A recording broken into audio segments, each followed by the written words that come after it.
જો આ દુનિયાએ તો ભગવાનને છોડ્યા નથી. અને એટલા માટે કોઈ સારું કામ કરવા જાઓ અને બે જણા કંઈક ખોટું બોલે, આપણી તકલીફ એ છે કંઈ પણ સારું કરવા જઈએ અને ક્યાંક કોઈ બે જણા બોલે હવે હું નહીં કરું, તુરંત છોડી દઈએ.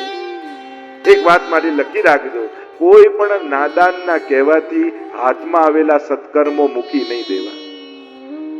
એ નાદાન છે, એને તો કઈ પડી નથી, એને તો બોલવું છે, પણ આપણા હાથમાં આવેલા પુણ્યો જો આપણે મૂકી દઈશું તો નુકસાન કોને ગયું? પુણ્ય કરનારને. સારું કરવા નીકળશો તો તમને સારા જ મળશે લોકો, એ જરૂરી નથી. હું સારું કરવા જાઉં તોય લોકો આમ કે છે, એનું કામ છે. અને તમે બીજા કોઈ કામ, તમે દુકાન સારી ચલાવતા અને બાજુવાળા ના ગમતો બંધ કરી દો છો, તો આ લૌકિક લાભ તો છોડતા નથી, પછી કોઈના કહેવાથી અલૌકિક કેમ મૂકી દેવાનું? કોઈ પણ સાધારણ વ્યક્તિના, નાદાન વ્યક્તિના કહેવાથી હાથમાં આવેલી સેવા, હાથમાં આવેલા સત્કર્મો ક્યારે છોડવાની? અને છોડી દેશો તો નુકસાન તમને થશે. અને દુનિયામાં દરેક પ્રકારના લોકો મળશે જ. સારું કરવું આજના સમયમાં સહેલું નથી. એના માટે પણ હોશિયારી ને ચતુરાઈ જોઈએ.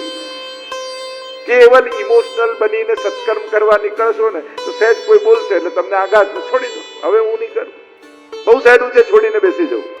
જવાબદારી લઈને કરવું એ સાધારણ વ્યક્તિનું કામ નથી. અને પ્રબળ એટલે સત્કર્મ કરવા માટે હોશિયારી પણ જરૂરી છે. તમારે સારું કરવું છે તો એ સારું કઈ રીતે કરી લેવું એની ચતુરાઈ પણ તમને જોઈશે. નહીં તો આ દુનિયા તમને પુણ્ય પણ નહીં કરવા દે. પાપની વાત તો દૂર રહી, તમે સારું કરવા નીકળ્યા છો પણ આ દુનિયા તમને અનુકૂળતા નહીં આપે. સારું કરવું પણ આજના સમયમાં સહેલું નથી. કેટલા કેટલા જાતના લોકો દુનિયામાં મળતા હોય, અને જો બધાનું સાંભળવા જશો ને તો ક્યારે સારું કરી જ નહીં. નક્કી કરો કે હું સાચા દિલથી આ કાર્ય કરી રહ્યો છું અને ભગવાન મારો સાક્ષી છે, અને પ્રભુને સાક્ષી રાખીને સત્કર્મ કરો. કોઈની સાધારણ નિંદાથી મૂકી નહીં દેવું. અહીંયા પ્રભુને પણ છોડ્યા નથી લોકોએ. ભગવાન પર આજે પણ તમે કેટલાક વિચારકો, લેખકો જુઓ તો ભગવાન ઉપર રામે આમ કેમ કર્યું, સીતાજીનો ત્યાગ કેમ કર્યો, ને આમ કેમ કર્યું. જેને આંદોલનો જ કરવા છે, એને મુદ્દા મળી જ જવાના છે. બસ સીતાજીને પૂછો, એને વાંધો છે કે ના, મને તો જન્મો જન્મ રામ જ જોઈએ છે. એમને કોઈ વાંધો નથી, એ જાણે છે આ પરમાત્માની લીલા છે. પણ જેને મુદ્દાઓ જ ગોતવા હોય એને મળી જ જવાના છે. સારું અને ખરાબ, જો બીજું કાંઈ બહુ યાદ ન રહે, ન શીખો શાસ્ત્રોમાંથી, પણ બે વસ્તુ શીખી જાઓ, ક્યાં હા પાડવી અને ક્યાં ના પાડવી. બસ આટલી સમજ જો આવી ગઈ ને તો તમારું બધું જ કાર્ય સિદ્ધ થઈ જશે. બધા શાસ્ત્રોના સાર તમને આવી જશે. ક્યાં હા પાડવી જોઈએ અને ક્યાં ના પાડવી. ના પાડતા શીખ્યું કે ના, સોરી, મારાથી નહીં, આ મારું કામ, હું નહીં આવી શકું, હું નહીં કરી શકું. ના પાડવાની કળા અને હા પાડવાની કળા, આ બેનને શીખો. તો અહીંયા પ્રભુ પર આરોપ લગાવ્યો કે આ રીતે એમણે લઈ લીધું લાગે. પ્રભુને થયું કે આનું સમજાવવા જઈશ, મનાવવા જઈશ, આ માનવાનો નથી, લાવ હું પોતે મણી ગોતી અને આપી દઉં. અને પ્રભુ નીકળ્યા વનમાં. આગળ આગળ ગયા, જુએ તો પ્રસેનનો મૃતદેહ પડ્યો છે. અને થયું કે ચોક્કસ કોઈએ માર્યો. અને જુઓ તો સિંહના પંજાના નિશાન, સિંહે મારી નાખ્યો છે. એની પંજાની પાછળ પાછળ ગયા તો સિંહનો મૃતદેહ દેખાયો. રીંછના પંજાના નિશાન, એની પાછળ પાછળ ગયા અને ગુફાની અંદર ગયા તો ત્યાં એક રીંછે તરાપ મારી. ભયંકર યુદ્ધ થયું પરમાત્મા સાથે. પણ આ રીંછ કોઈ સાધારણ નતું, રામા અવતારના જાંબુવાનજી હતા. અને આ જાંબુવાનજી હતા, એમણે જોયું કે મારા સમબળીઓ તો ભગવાન સિવાય બીજો કોઈ ના હોય. વંદના કરી, કહ્યું આ મણી તો રાખો, પણ મારો સંસારનો મણી જાંબુવતીજી એનો સ્વીકાર કરો. અને જાંબુવતીજી સાથે પ્રભુના વિવાહ થયા. અન્ય વિવાહોની કથા આવી, પાછા આવ્યા, સત્રાજીતને મણી આપ્યું. સત્યભામાજી સાથે પ્રભુના વિવાહ થયા. આગળ ભદ્રા, લક્ષ્મણા, સત્યા, મિત્રવિંદા, અનેક અન્ય વિવાહોની કથા આવી. કાલિંદીજી સાથે વિવાહ થયા. વસામી યમુના જલે, અષ્ટપટરાણી માના કાલિંદીજી જુદા છે અને વ્રજમાં બિરાજમાન યમુનાજી જુદા છે. મહાપ્રભુજી બંનેનો ભેદ બતાવે છે.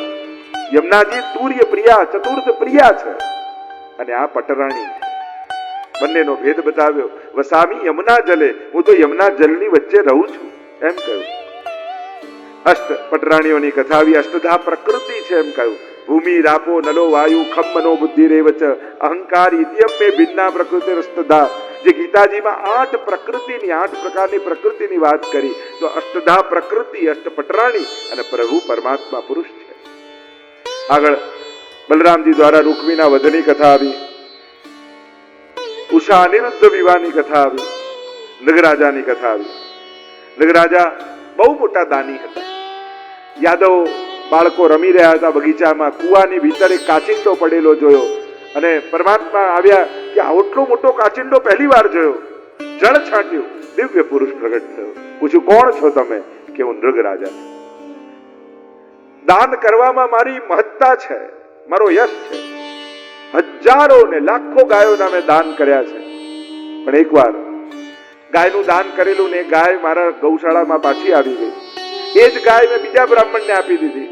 બંનેની વચ્ચે વિવાદ થયો, મને શ્રાપ લાગ્યો અને કાચિંડો બનીને હું પડ્યો છું.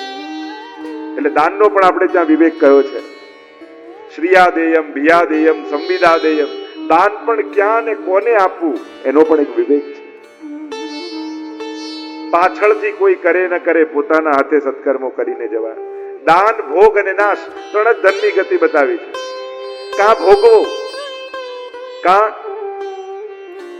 આપવું.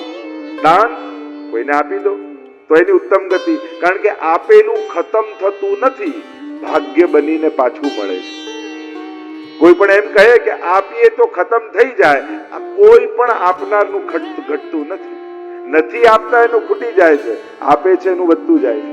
કારણ કે આપેલું ભાગ્ય બની, પુણ્ય બની અને નસીબમાં આવીને લખાઈ જતું હોય છે. આજ આપણા કર્મનો સિદ્ધાંત કહે છે. કર્મનો સિદ્ધાંત શું કહે છે? જે તમે પુણ્ય કરો છો એ સુખ રૂપે આવતા જન્મમાં સૌભાગ્ય બનીને તમને મળે છે. અને એટલે આપણે ત્યાં એમ કહેવાય કે અહીંયા જે કમાયું એને આવતા જન્મમાં લઈ જવાનો કોઈ રસ્તો જ નથી. અરે રસ્તો છે. મળેલા સુખને પુણ્યમાં કન્વર્ટ કરી દો, તે આવતા જન્મમાં સુખ રૂપે પાછું મળે. અને એટલે કન્વર્ટ કરતા આવડવું જોઈએ. જેમ અહીંયાથી તમે આફ્રિકા જાઓ તો સિલિંગ કરવા પડે, અમેરિકા જાઓ તો ડોલર કરવા પડે, એમ બીજો જન્મ લો તો મળેલા સુખને પુણ્યમાં કન્વર્ટ કરવું પડે. અને એ જ્યારે કન્વર્ટ કરો છો ત્યારે સૌભાગ્ય બની તમારા નસીબમાં પાછું તમને મળતું હોય. ભગવાન કોઈનું રાખતો નથી, અનેક ગણું કરીને પાછું આપે. દાન, આપણે આજ કેટલા લોકો જોડાયા છે. જ્યારે વલ્લભાચાર્ય ઇન્ટરનેશનલ ગર્લ્સ સ્કૂલનું એનાઉન્સ કર્યું, અનેક લોકો અનેક રૂપે જોડાયા. તો આ તમે આપ્યું નથી, આ તો વાવ્યું છે, જે અનેક ગણું કરીને ઠાકોરજી પાછું આપવાના છે. એક છોકરી ભણે અને શિક્ષણને પ્રાપ્ત થાય, 2 ઘરને એ ઉદ્ધાર કરે છે અને એના જીવનમાં કેટલું એક, જ્યારે કન્યાને ભણાવવાથી મોટું પુણ્ય અત્યારના સમયમાં કોઈ નથી.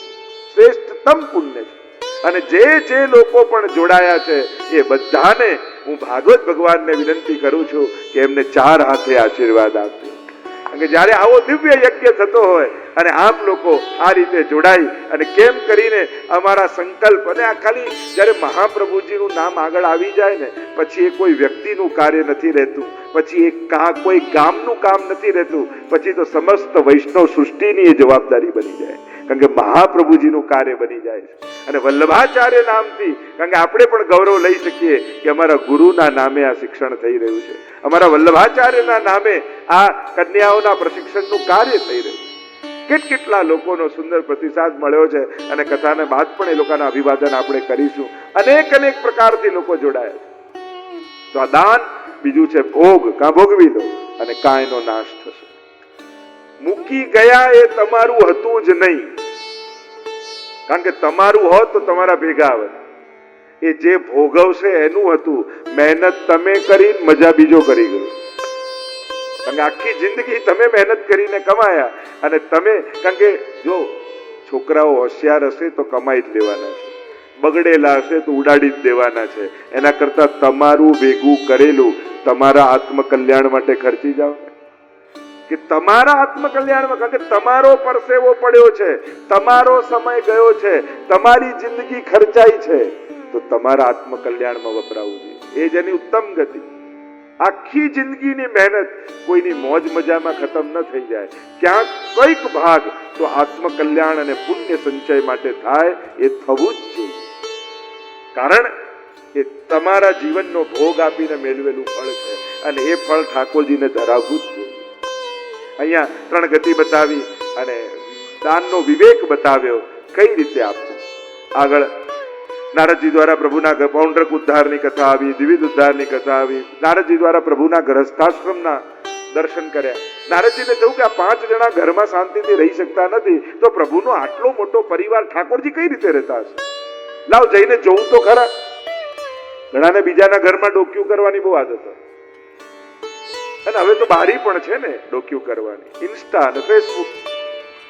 બીજાના ઘરમાં શું ચાલે છે, ક્યાં ફરવા ગયા, કઈ કાર લીધી, કયા કપડા લીધા, લાવ ખોલીને જોઉં તો ખરા. અને એટલે જ વિન્ડો યુઝ કરીએ ને આપણે. કોમ્પ્યુટરમાં વિન્ડો હોય ને, તો વિન્ડો એટલે જ યુઝ કરીએ કે એ બારીમાંથી જોઈ શકાય. અને ગ્રસ્તાશ્રમનું દર્શન કરવા ગયા છે. જો ચેલેન્જ બહાર ક્યાંય નથી.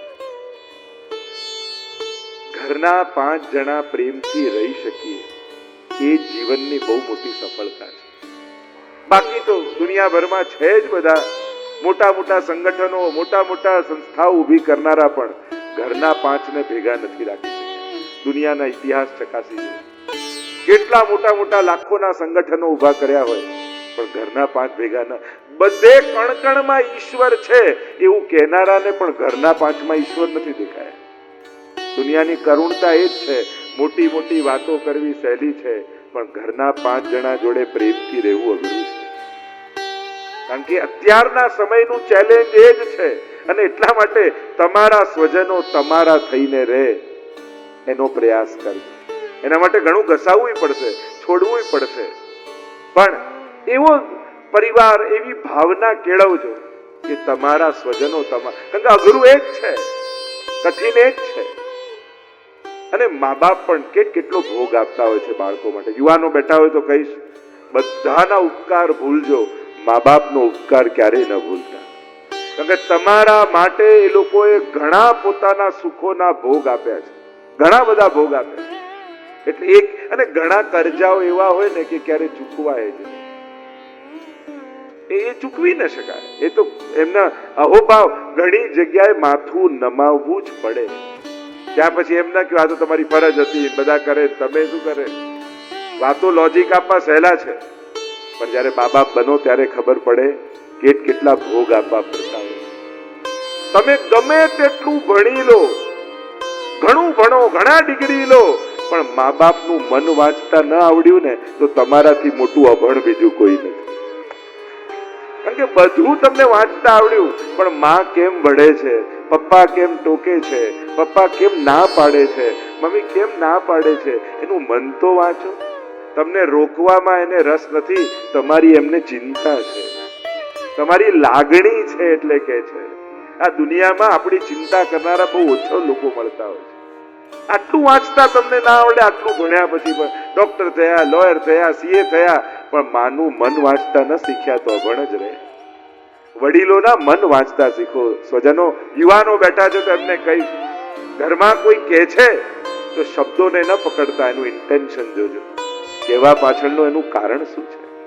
અને મા બાપને ભગવાન ખબર નહીં એવી શક્તિ આપી દેતા હોય છે. તમારા 5 ફ્રેન્ડ હશે ને, એમાં જે સારો નહીં હોય ને તો મમ્મી પહેલા જ કહી દેશે, આનાથી સાચવજો, આ બરાબર નથી લાગતો.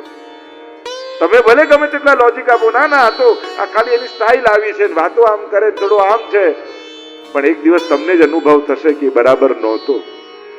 કુદરત મા બાપને શક્તિ આપી દે છે કે આનાથી ધ્યાન રાખજો. આ બહુ સહજ છે, પણ એ મા બાપ બન્યા પછી જ સમજાય. પહેલા ગમે તેટલું સમજાવવાની કોશિશ કરો, ન થાય.